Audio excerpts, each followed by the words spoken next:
We're so pleased to introduce today's guest. Her name is Lynelle Long. She is an international expert on adoptee rights, intercountry adoptee rights, and she has sat on committees at The Hague in the Netherlands, and she advocates for the right of adoptees to their identity because they are barred from access to birth records in many countries, including most of the United States. Which precludes them from having some access to their genetic history, that just that inner knowing of where we come from. She sheds light not only on the good aspects of it, but on the bad aspects of intercountry adoption, which can range anywhere from stolen children to abuse of the adopted child or complete abandonment of the adopted child. Certain aspects that we just don't have any knowledge of or exposure to in most walks of American life. So we think you'll find our conversation very educational, eye-opening in many respects, and also inspiring. And we hope that we can help Lynelle bring more light into the world. So much of our documentation in adoption records, especially in intercountry, is falsified. There was no one checking to make sure that that what's documented is correct. There's no one verifying that indeed the people who purportedly brought the child in and gave it up is even their relatives.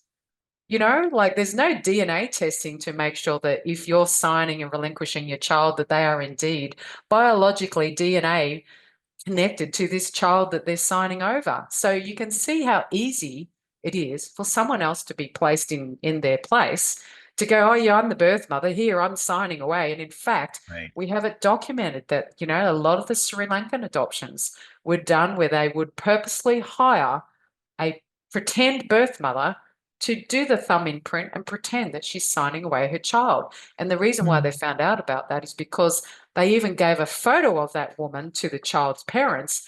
That child grew up, goes and finds that woman years later, and the woman then says, oh, actually, I'm not your mother. And they even do a DNA test to prove it. And she says, I was actually paid to do that. So this is the adoption industry. It is rife with trickery, corruption, falsification, because it is a system that allows it, because there are no checks and balances, no external independent vetting to make sure that any of the records that even get put together for an intercountry adoptee are even true or not. It is rubber stamped by a government, and usually it is the very same government who are paid, bribed, or corrupted to actually put all this paperwork through, because they're making 40 to 60,000 US dollars off every adoption. Why would they not do it? Right. Who could resist such easy money? My inner knowing, empowering you to find your compass for the journey. We are dedicated to supporting you to rediscover and trust your natural ability to navigate life each day by sharing insight and experience through the lens of two professional communicators and their guests. We intend to prompt internal inquiry that supports all those willing to explore a unique path.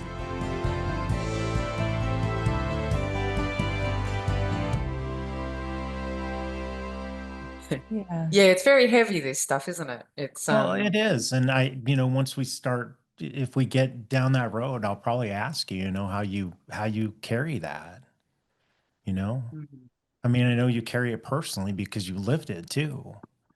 But carrying everybody else's, it's just, even just reading the case studies is just so much. It just, there's just a lot of emotion that comes up, and I'm an outsider to it. So anyway, I think I've had decades of building that resilience, when you've lived through it yourself and when you've come through your own. There's a certain level of resilience that you build in terms of being able to cope with huge amounts of trauma. So, and if you read my paper on sexual abuse, where 30 of us share about our sexual abuse in adoptive families, that was an incredibly difficult paper for me to compile and publish, and it is an enormous weight. But I guess I feel so honored that adoptees are even willing to share their inner truth with me. And I feel like, I guess out of all of us, I feel that because I have healed this far, I kind of feel like it's a bit of a burden on me to make sure something's done about it, I guess. And that's why I'm so propelled and motivated to continue to speak out and to continue to, carry that flame forward and speak for those who are so often completely voiceless, where they just can't even articulate what's even happened to them, let alone talk about the systemic issues and the big picture. So yeah, I do feel like a big part of my life purpose has been to, live this shitty life that I had, but to be able to turn it around and help champion for others who have had very similar situations and circumstances. And I know how hard it is to actually break out of that survival mode, and to be able to get to the point where you are actually thriving and able to carry and hold deep trauma, but also be able to champion for those who it's affecting. Yeah.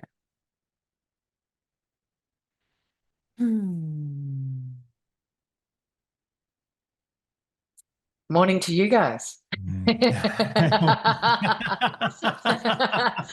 Well, it's morning for me. Yeah, It's I was gonna it's late day for say, you. 7 o'clock at night here. Yeah, unfortunately, you have to go to bed with all this. Yeah. Yeah. Try and sleep, right?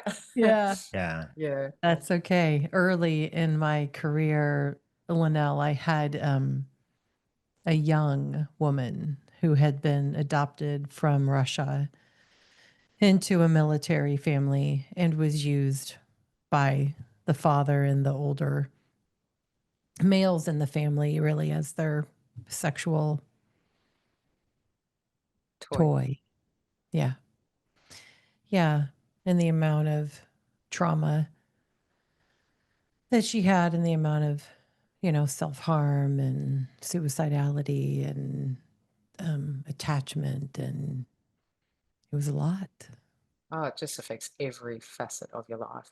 Yeah. It's, it's devastating, and this Yeah. is why I'm so against adoption, for its lack of follow-up on any of us and check-ins. We are just so vulnerable. Yeah. And this side of it is not talked about enough. Mm. That was the biggest message I tried to share out of that paper, that I did publish, because, adoption, although people think it's wonderful, yes, the concept is a lovely ideal, but we need to look at the reality of what actually happens and Mm. be honestly having conversations about it and saying, how can we prevent this from being the worst case nightmare? And how do we make it safer given what we know? So there's just so many things we need to do to change it. Yeah. Yeah. Yeah, because we shouldn't be having outcomes like that. And sadly for me, that's a pretty typical story that I hear. Right. Yeah. In 1 year, I started recording how many adoptees opened up and told me about sexual abuse. And in 1 year, I had 120 names. Mm. And out of that 120, I, got 30 of them to share their stories in our paper. But that demonstrates to you how many are still so impacted that they cannot even write their stories and share it because they're so trodden down by life and all of that trauma that's unresolved and undealt with and unsupported. There's only a very few amount of us who actually come out of it the other end, who can speak about it and empower ourselves. And yeah, so it's there are so many areas like that, the deported ones, the adoptees who've had the failed adoptions are rehomed and sent to facilities and treatment facilities and further abused and traumatized. And all of us have just, lived the worst case nightmares of adoption like that. But it's not on a trauma Olympics, but it's to say that these just happen too often, for us to close our eyes to it and do nothing, to continue to perpetuate a naive view of adoption. If you're going to talk about adoption, let's be real. Listen to the real hardest of the stories, because that tells you where things are fundamentally going wrong from a systemic point of view. And it tells you what we've got to do to change it so that it's not happening, on a regular basis. Yeah. Yeah. Lynelle, what in this world, what do you call this? Like what, like is it, because we always name everything. So is it like the other side of adoption, the secret side of adoption? Like in this world, like what do people call it? Well, adoptees call it the truth of adoption. The You know, truth of most. adoption. Okay. Yeah, Okay.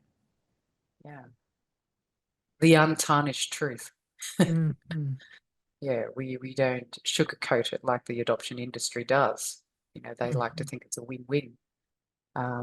We like to talk about, the untarnished truth about what it really is like for the worst of us who Mm-hmm. suffer the worst.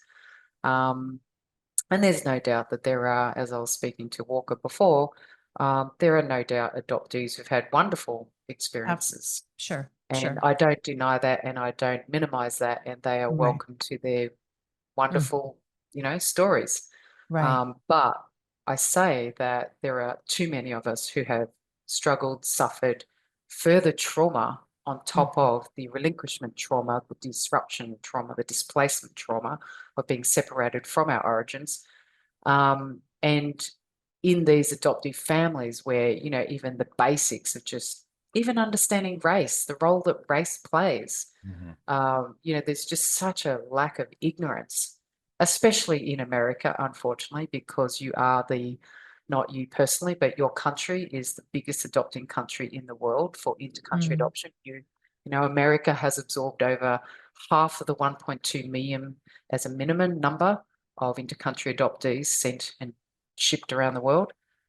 So your country has got the most impacted people, and yet, I can't help but notice around the world from country to country, America, Italy, Spain, the three of the top 5 receiving countries actually have the most pro-adoption, the most skewed perspective of adoption out of any of the other Mm. countries around the world. Mm. Um, and, obviously that goes hand in hand with being the biggest, demander of children, because they obviously believe that what they're truly doing is good and noble and right. Right. But, I guess I'm here to try and shine some light on, it's good to educate yourself about what it really is, instead of just listening to a one-sided perspective, that it's wonderful, noble, kind, saving, rescuing, and to Mm. be a bit more awoke about it, a bit more aware, a bit more, curious about, well, what is this really? What are we really doing when we take in a child from another country under this noble gesture?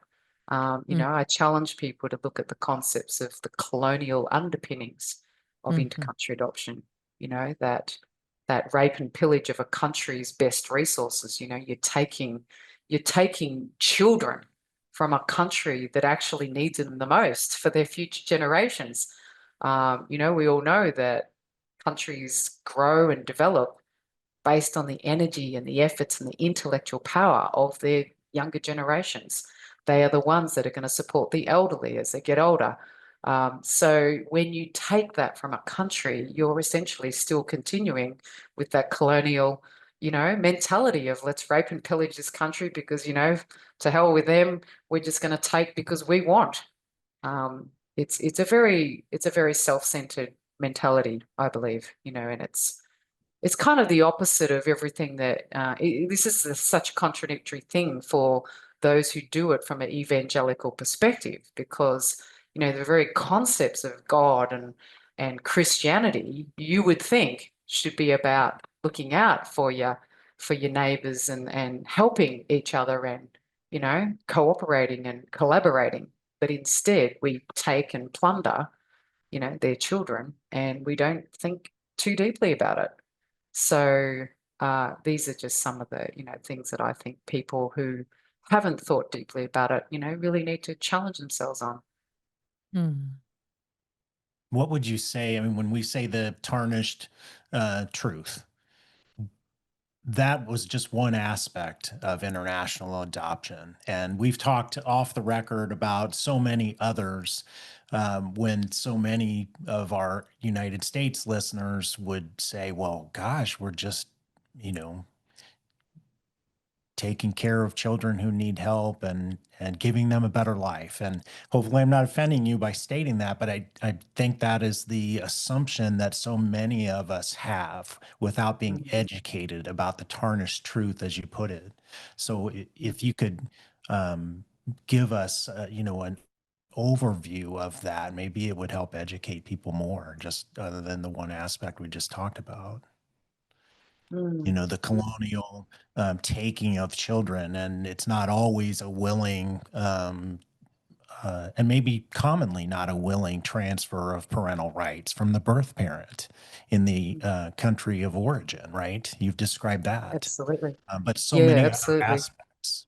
So could you give us some more? Yeah, where do you even begin? Yeah, To try and educate yeah. people because it's huge. You'd need to do a series on it. But essentially, I think the fundamental part that most people forget is, what is the child losing when you rip them away from Mhm. everything that they are born to that should be theirs innately, intuitively? Even just a simple concept as knowing what my name should have been, or knowing what date I was born on, or knowing the situations of my parents who I was born to, and why I came to be removed from them. Like, so many of us have had the majority of that information falsified because adoption in its processes, being so complicated and involving so many people and players and stakeholders, being government, non-government, it's such a convoluted process when you transfer a child from one country to the other, whether it's done legally or not, and whether it's done ethically or not.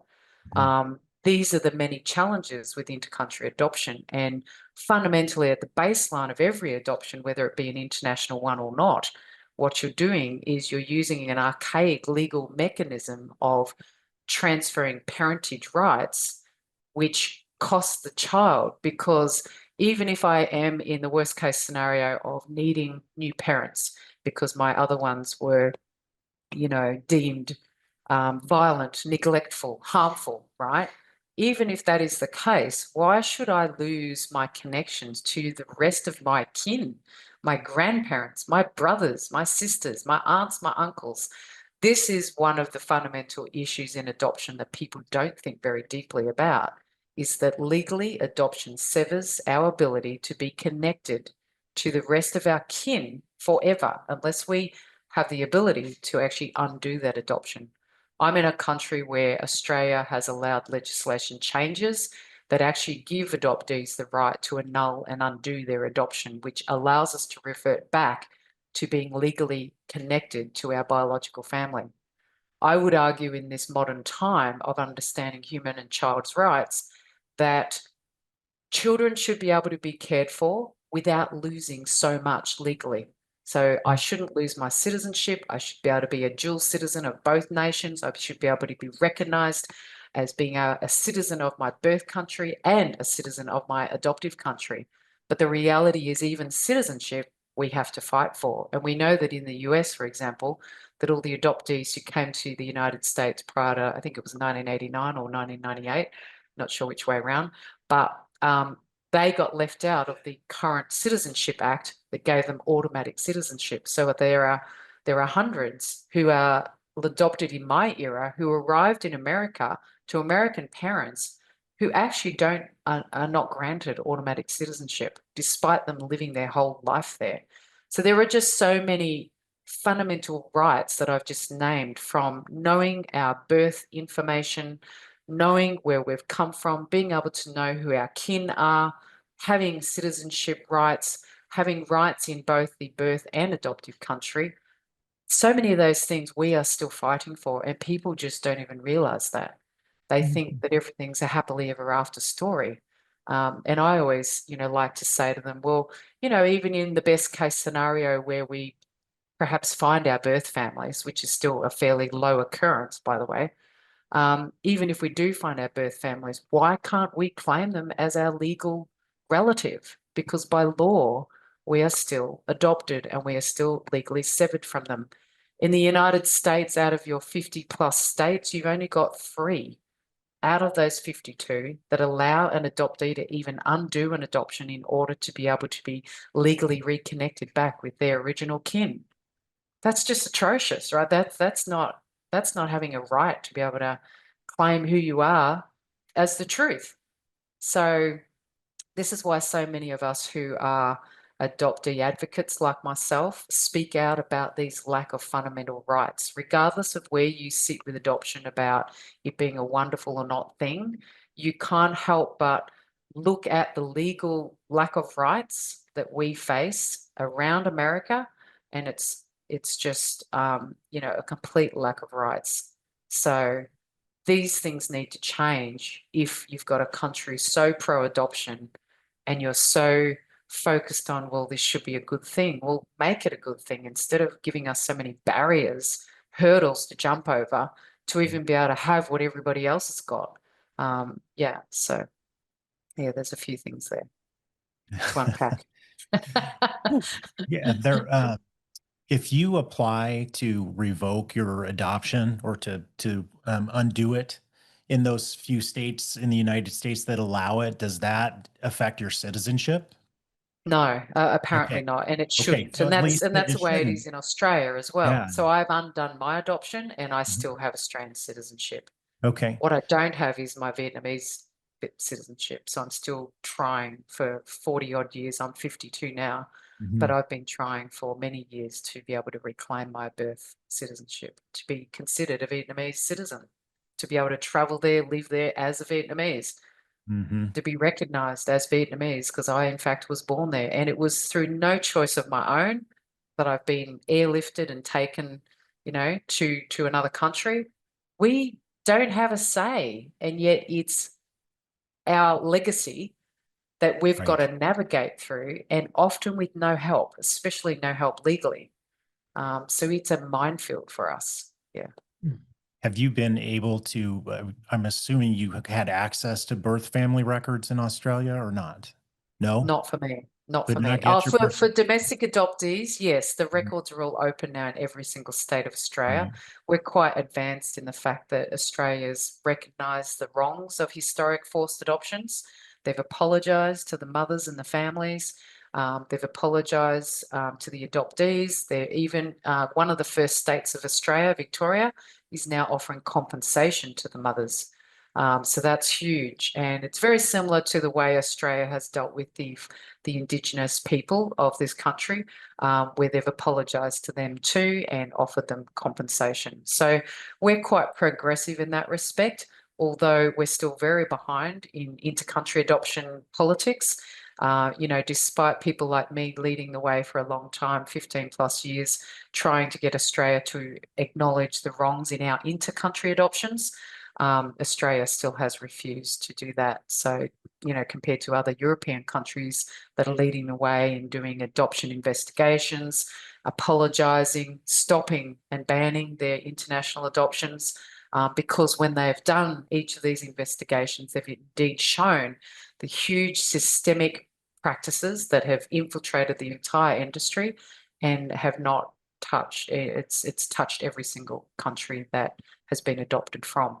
And two. So, it's a really interesting time right now in the world for inter-country adoption, because naturally, anyway, you're seeing a massive drop from the sending countries sending their children. But I would argue that that's because they've become much more aware of the risks for us.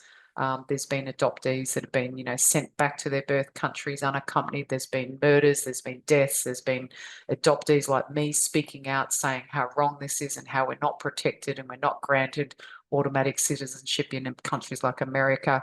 We're speaking out loudly and saying this is what's wrong with this system of adoption. And birth countries are hearing that and they're going, geez, the Korean adoptees shamed Korea when Korea ran the Olympics in Seoul. And the Korean adoptees had quite a platform to say, we're a first world country and yet we're still exporting children. Like, what the what is going on here? And it really forces people to take a look at just what the adoption industry is, when it is no longer about poverty or war, but simply about just a trade and exchange of children as if they're a commodity like gold or any other commodity.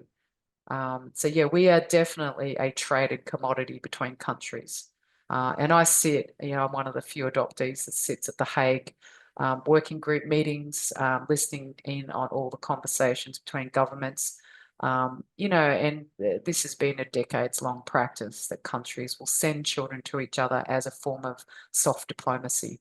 And that's essentially how South Korea's got the biggest, number of children being sent to the United States, because of the diplomacy between the two countries.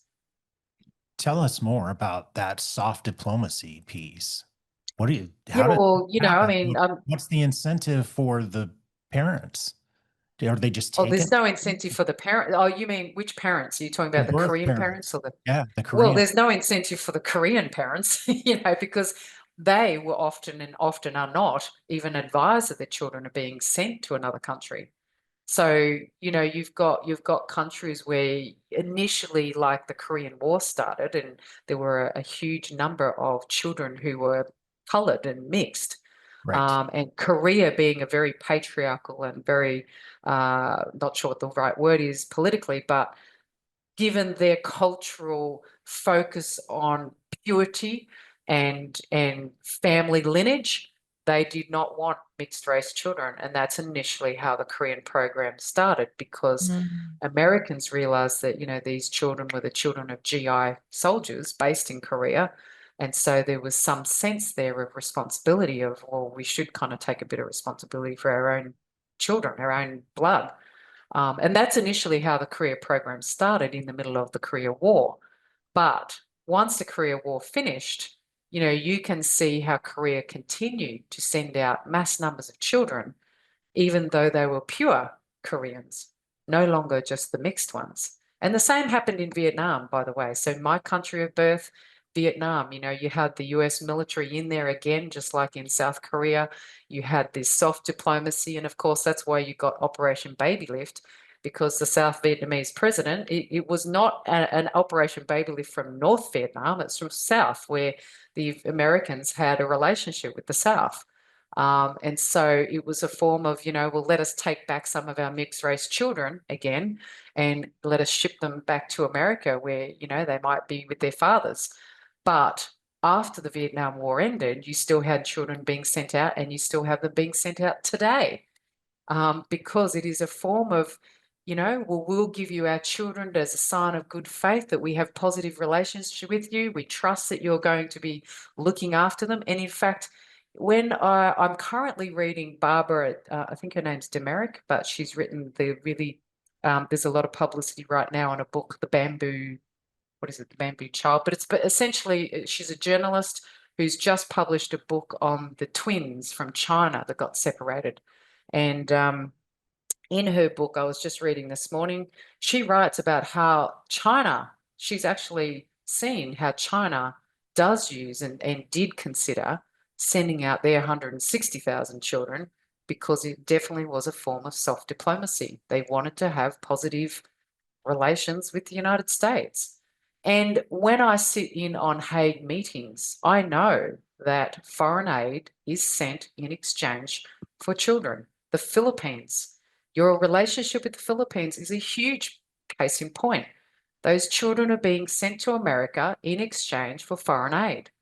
Australia actually prohibits it. So when I sit in on these government meetings, I know that Australia does not connect at all any of its foreign aid, and it does not expect any of those countries it sends foreign aid to give them back children in exchange. Whereas the United States, it definitely happens. You send vast amounts of foreign aid, well, up until Trump, to many countries, but it was, an exchange.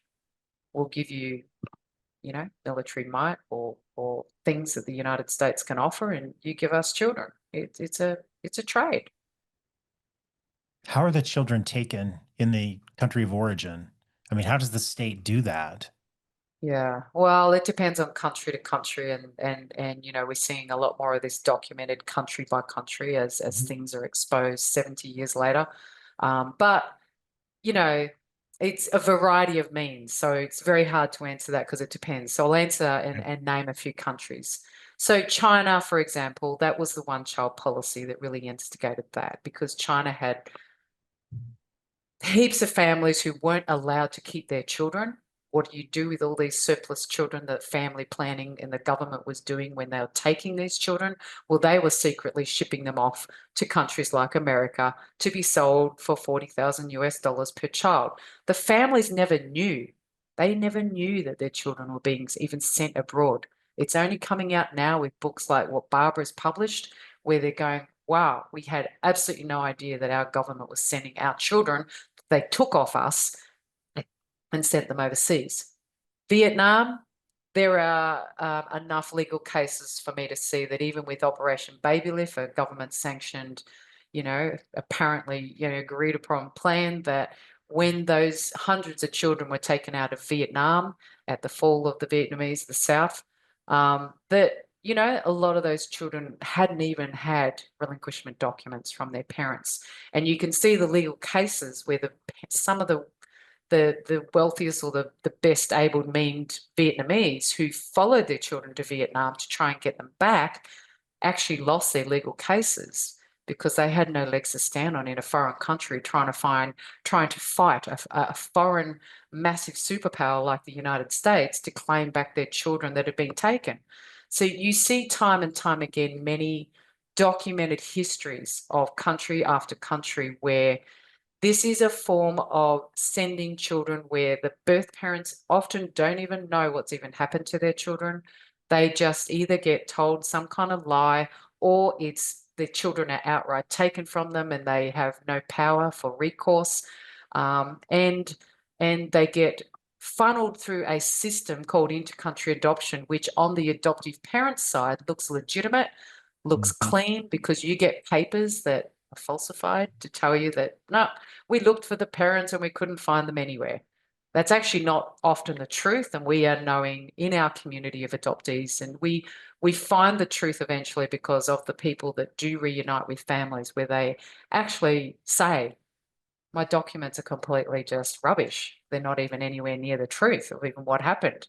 And you know, a lot of people like journalists and independent people are finding birth families who talk and who'll say, I had my child stolen, like, or I was in a situation of extreme crisis, you know, like families from Vietnam or families in Cambodia or families in Chile in a military dictatorship, where the children are just literally, you know, taken and they just never know what even happens to them. So it is not the same as domestic adoption. You know, I think there's a big difference between domestic adoption and international adoption. And I say that in the sense of domestic adoption is happening in countries like, you know, the wealthy countries, and it's a very different set of scenarios of why families are in poverty or stricken with generations of trauma. You have very different histories. What happens in international adoption is that layered over some of those similar sets of circumstances is that you get the language differences, the cultural legal differences, where often the birth families know nothing about actually the legal concept of what adoption even is. They, in many of these birth countries, they think of it as akin to, they think it's a sponsorship. So when Americans go to them and say, I can see you're living in poverty and you're stuck right now because you can't feed your family, how about we take your child and we'll go and educate it and we'll have it and look after it, and everything will be great. They just think this is like an extended family kind of relationship thing, and that you're offering them some form of sponsorship, like a scholarship.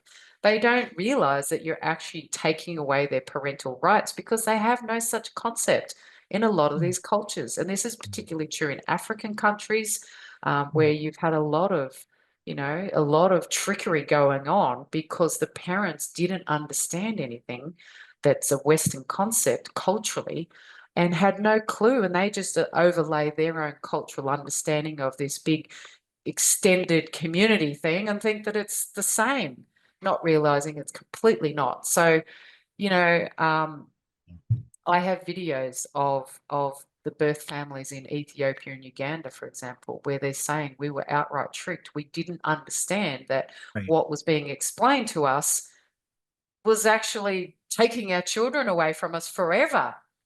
They said, you know, they're like, that is not what we thought we agreed to. So, Yeah. you know, there's just so many extra layers of complication, misunderstanding, cultural differences, language barriers. Plus, you've got the massive disparity between resources. You know, inter-country adoption, when it comes down to it, is all about who has resources and who doesn't.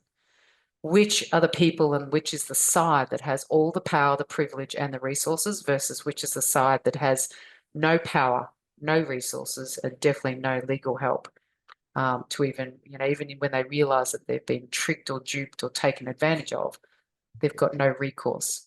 I like to give the example of I'm not sure if any of you've seen Lion, the film Lion on Netflix. It's one of the Heard of intercountry it. I adoptee haven't watched it. stories. Yeah, the Indian boy in Australia actually who found using Google Maps his birth family, you know, 40 years later, because he was adopted as an older child when he got lost in the streets of India.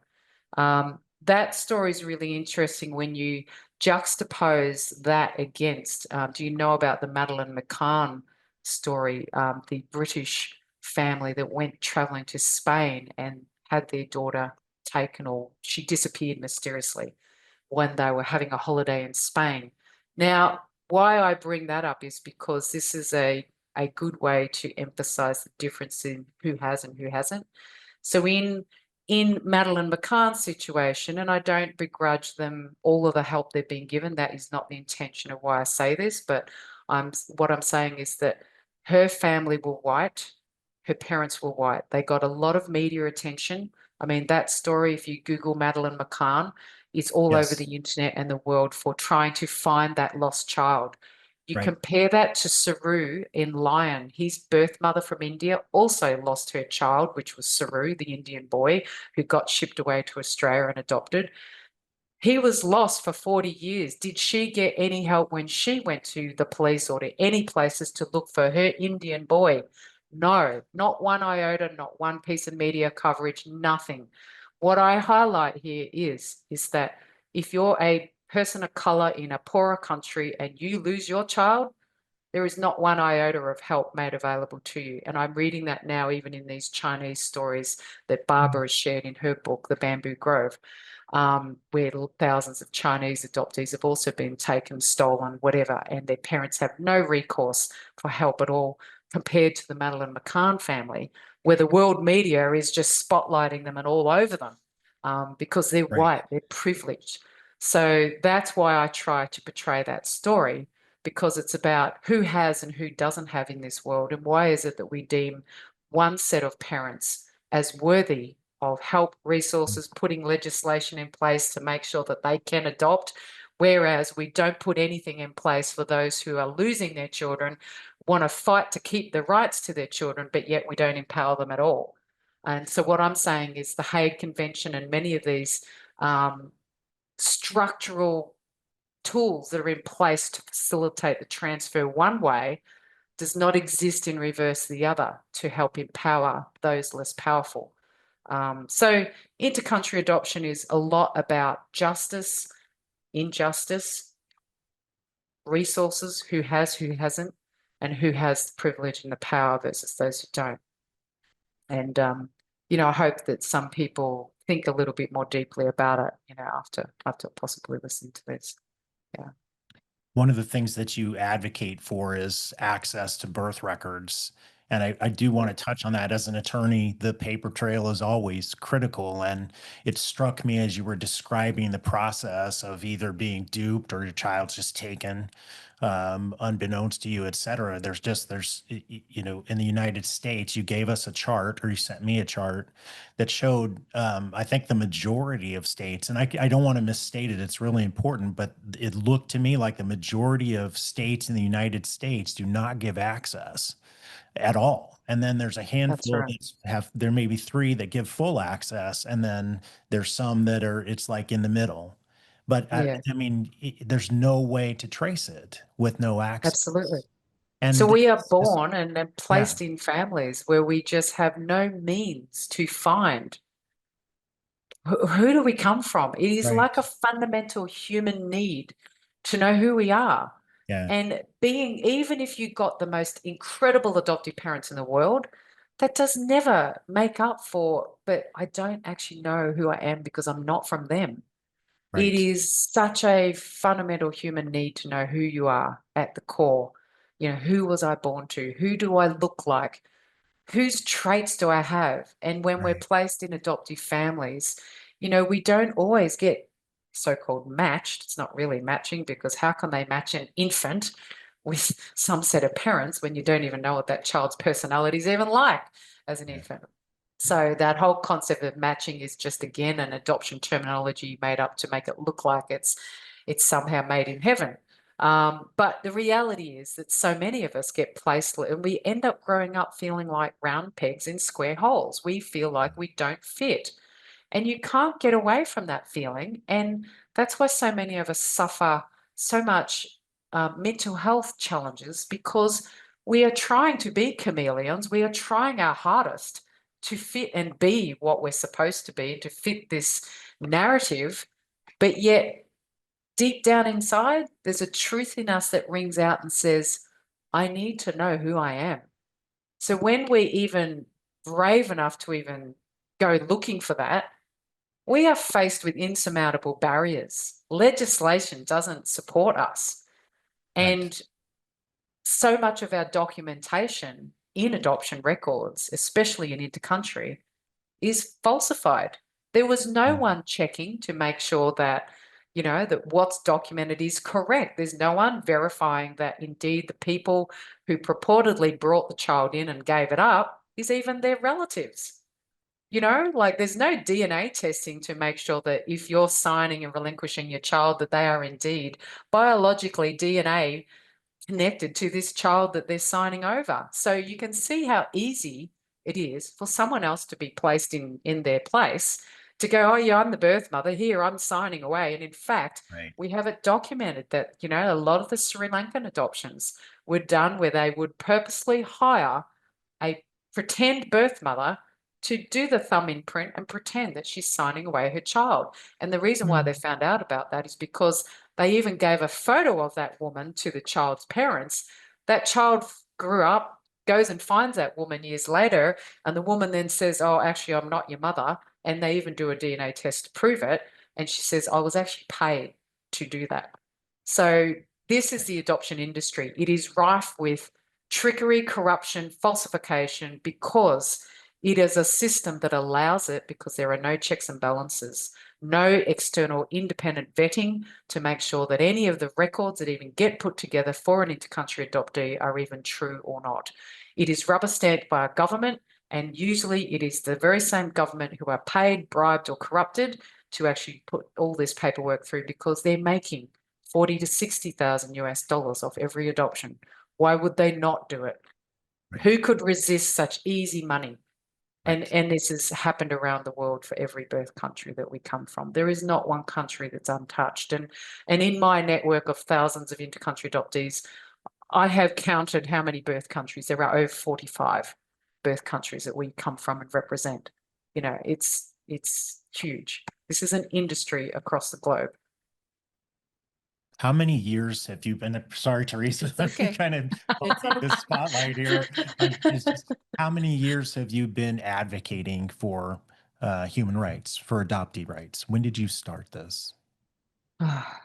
Hard to put a direct number on that, but I started my network 27 years ago. It took me about the first 15 years where I was not politically involved like I am now, but more just, I just want to tell our stories and, you know, the Right. soft, nice stuff. Just want to share our stories because in that day, nothing existed. There were no stories on the internet. There were no visibility of us. So we've basically paved all that way and done that. But then once I'd done that first 15 years of connecting us as a community and hearing and sharing our stories publicly, I then started to connect the dots with all of our stories and just go, my God, this is so systemic. How can you? And I just felt so angry that so much of this has gone on and so many of the things that I'm talking about are happening on a day-to-day basis. And I'm going, how can we not speak up and stand up politically for what is wrong here?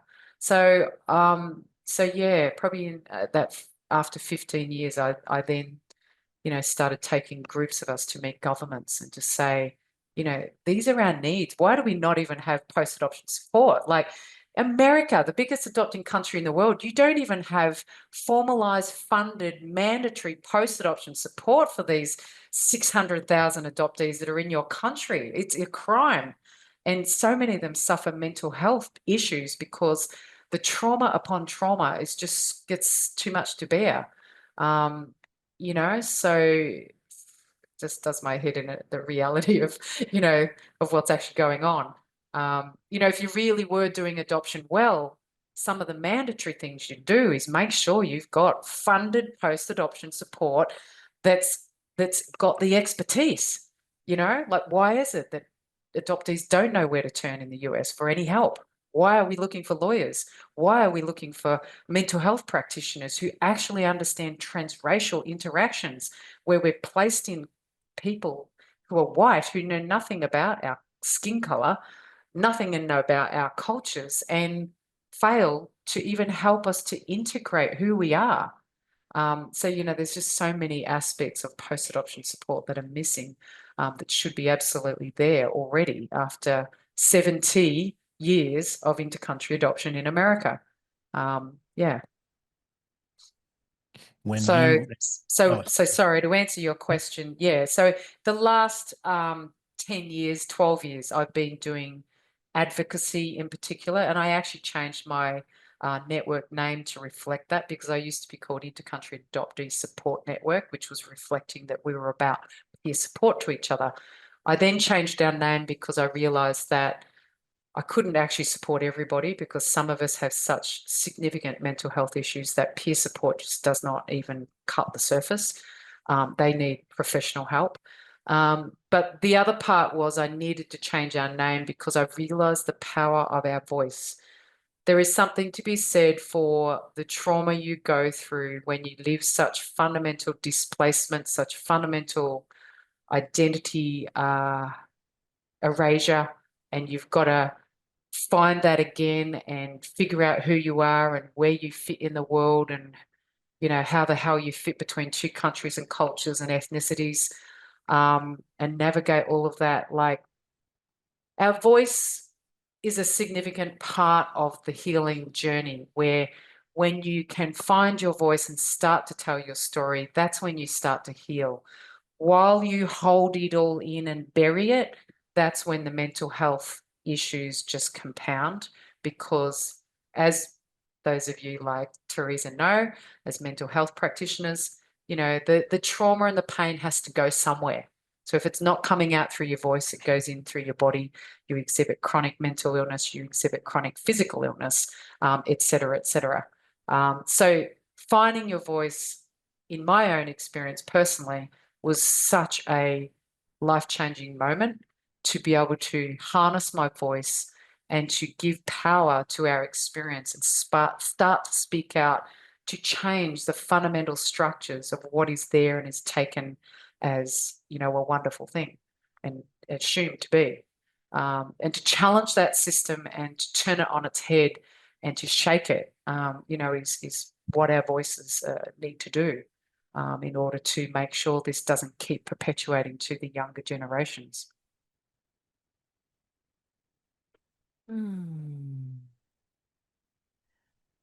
What comes to mind for me, Lynelle, as a mental health professional who's worked with lots of people who have been adopted over the years, whether it was domestic or intercountry, what I think about is really even like our basic physiological experience, as an infant or young child in being around someone who is familiar to us genetically. And I remember our mutual friend, when I met her adopted family, who was extended family, I remember thinking when I saw her with all of them, she doesn't fit in here. Like, there isn't anybody here that mirrors her in any way. And then when she found her birth mother, and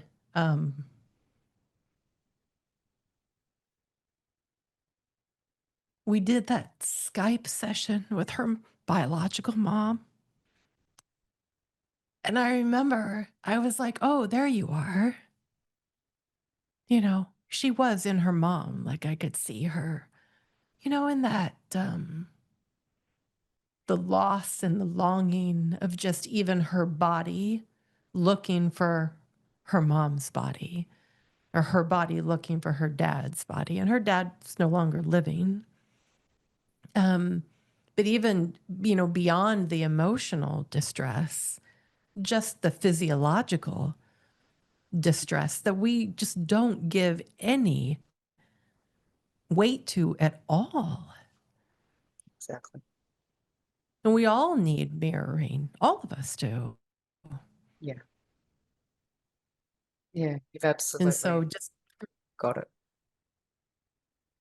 yeah. And people So just at in a very, adoption just think that it doesn't matter as long as they've got love. And it's like, no, it does right, matter. right. You know, we can have all the love in the world, but it does not ever Mhm. make up for that familiarity and even that connection. It's the Yeah. connection more than anything.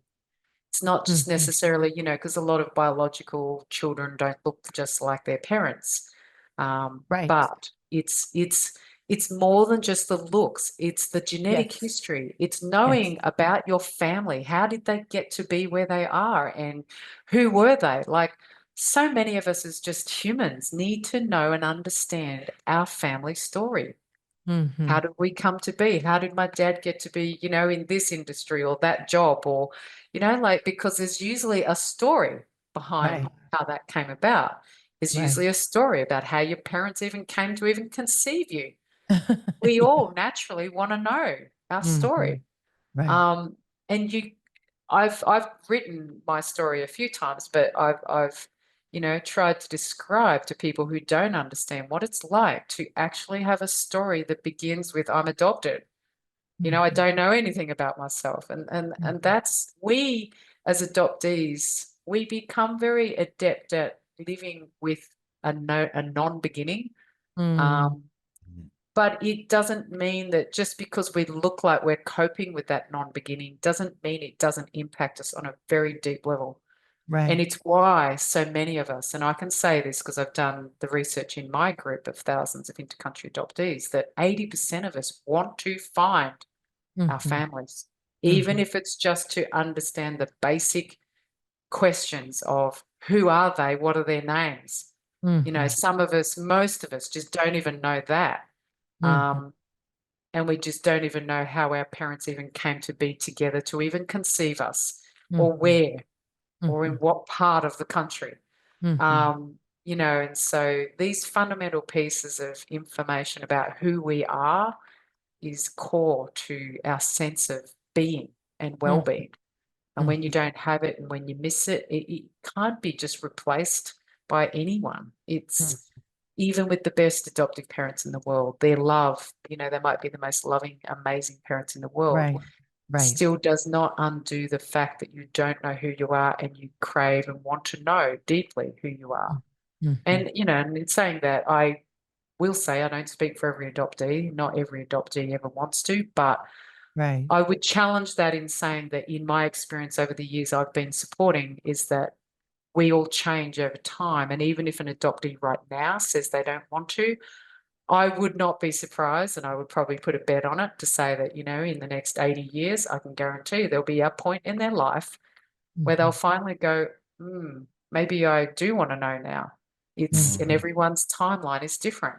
Yes. Mm-hmm. Um, But Right. even when they do get to that stage, there should be the ability to be able to find your heritage, your history without massive barriers in the way that prevent you and without the untruths that you've got to unpack and unravel. Because, we haven't even, talked about things like the constant unraveling where you find out a new piece of information about yourself decade after decade. Like, I don't know how many times my story has changed over the years, but every time I find out something new about myself, I have Yeah. to redo the whole story in my head and go, oh my God, like it wasn't what I thought, it was this.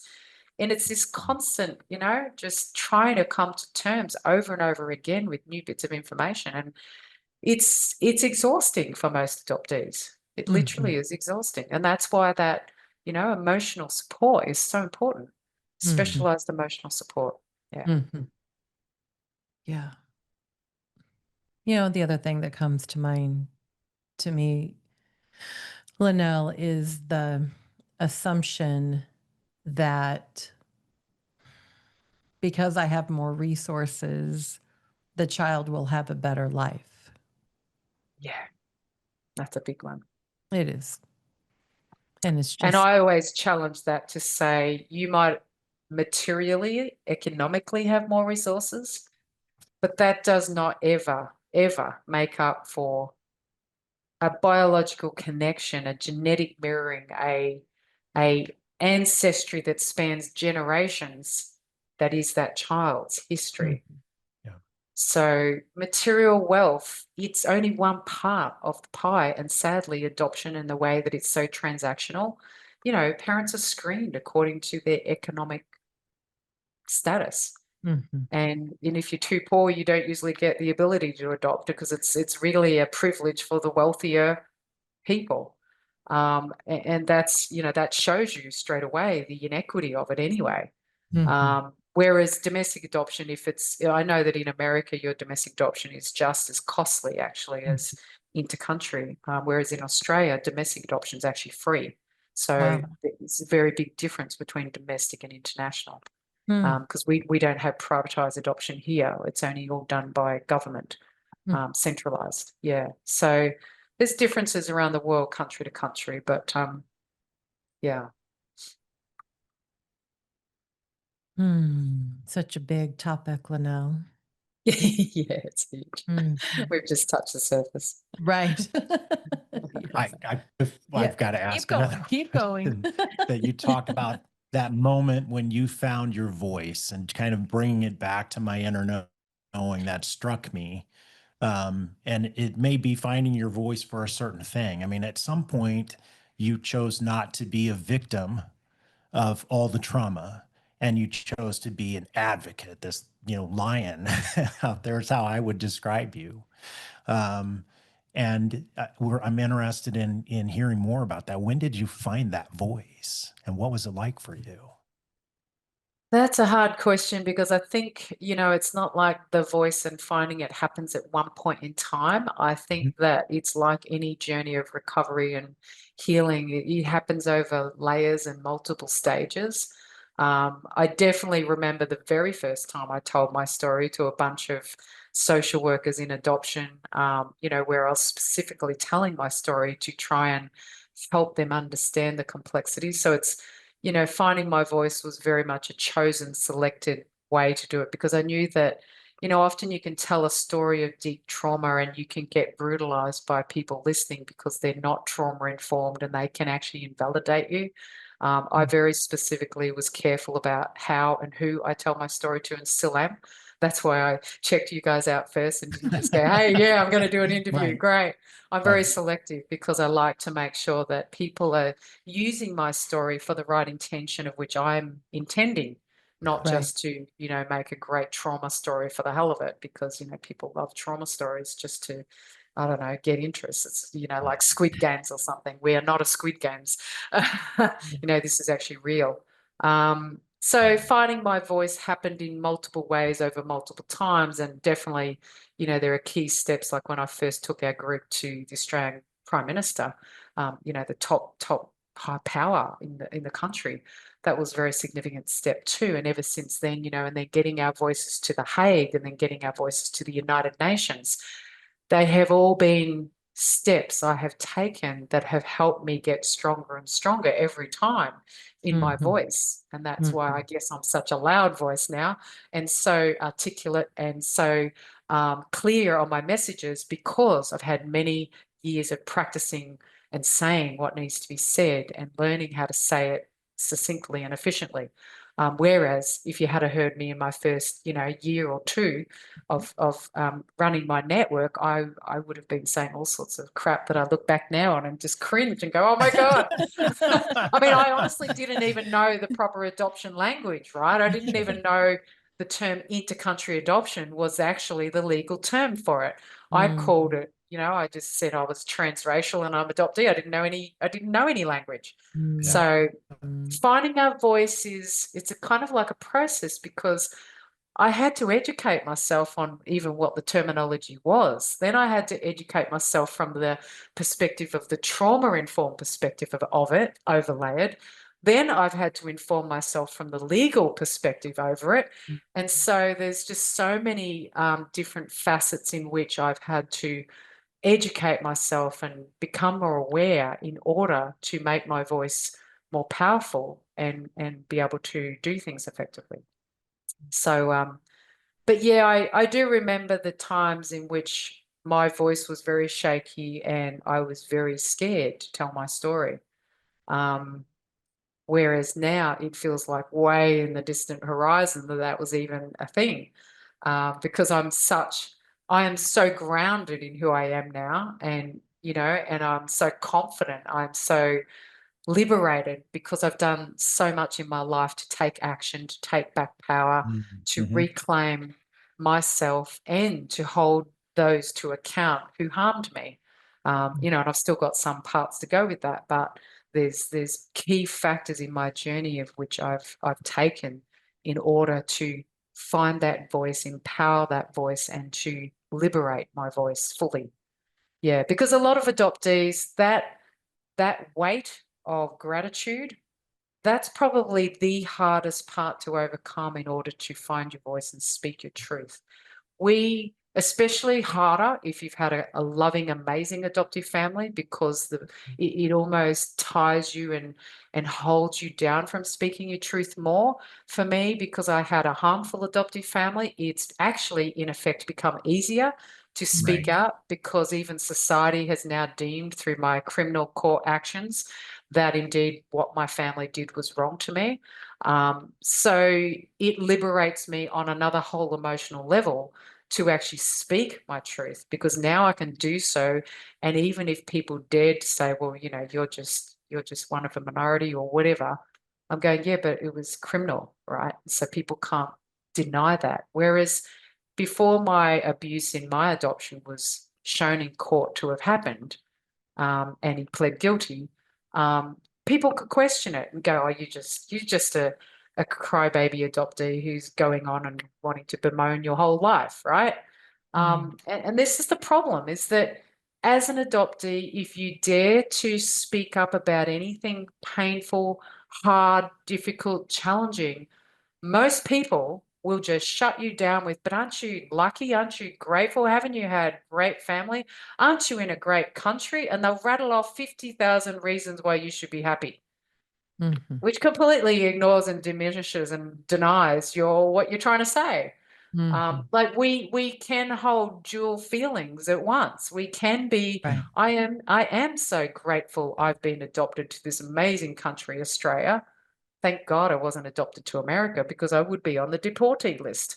Because my adoption was done so terrible, I have no paperwork. So, you know, so I am thankful for many, many things, but I can also hold hand in hand with that and speak out and say, but the way that adoption is done is unethical at its, you know, the best, and completely, you know, not in our human rights interest. You know, the fact that our identities are obliterated and wiped out and that we don't have access to it is a human rights problem, fundamental flaw. And, so things like that, I can speak out about now very loud and clear because I've educated myself about a lot of the different arenas from which, connects in order to try and help the layperson understand what it is we're talking about.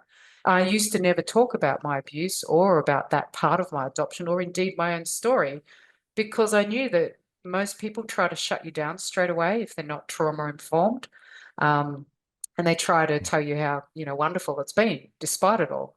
So yeah, it's not easy finding your voice, and there are many barriers that most adoptees will be confronted with, just people's perceptions and attitudes of ignorance, where they just don't know any better and will just sprout the common narrative of adoption back at them as, well, what are you talking about?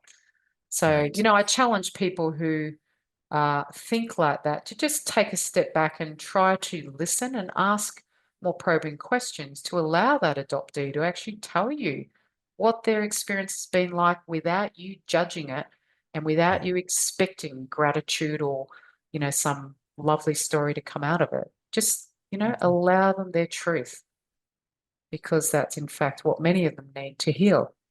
So, Yes. Yeah. yeah. Lynelle, the work that you do, that is your life, is heavy. It is very heavy. How do you care for yourself in all of this that you do? I have found really good ways for myself to nurture my inner self. Things like I do a lot of walking, I do a lot of sport. I